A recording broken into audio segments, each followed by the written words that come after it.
Welcome to Saisha Spectrum.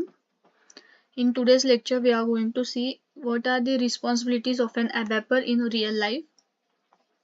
The responsibilities include the concept of an RICEF, which is RICEFW,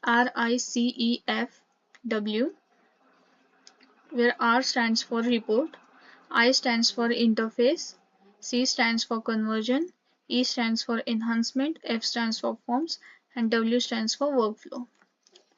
Let us see in detail about all these concepts. Very first, reports. The role of an ABAPER for creating a report. Reports are used to extract the data from SAP system and to present it in a user-friendly format. There are different three types of reports. Very first, classical report, interactive report, and ALV report. In the interview process, the question always asked on the reports is the events in classical reports, and many times a interviewer asks questions on ALV report. Thereafter, interface. Interface are used to connect SAP to SAP system and SAP to non-SAP system. For example, BAPI and iDocs. Third one is conversion. Conversion is used to transfer the files to the SAP system.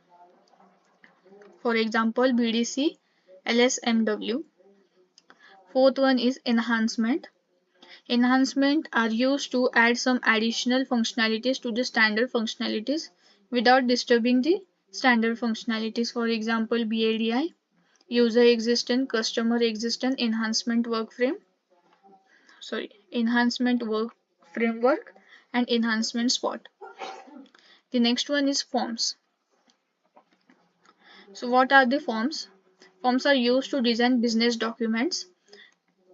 There are different three types of forms: smart forms, SAP script, and ADAPT forms.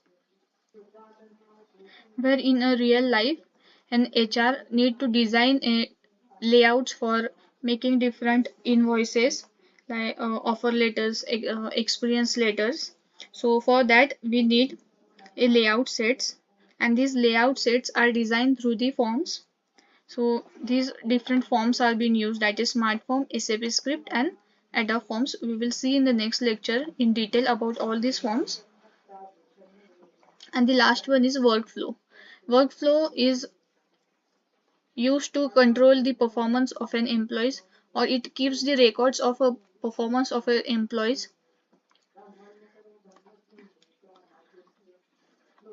In the next lecture, we are going to see different types of reports.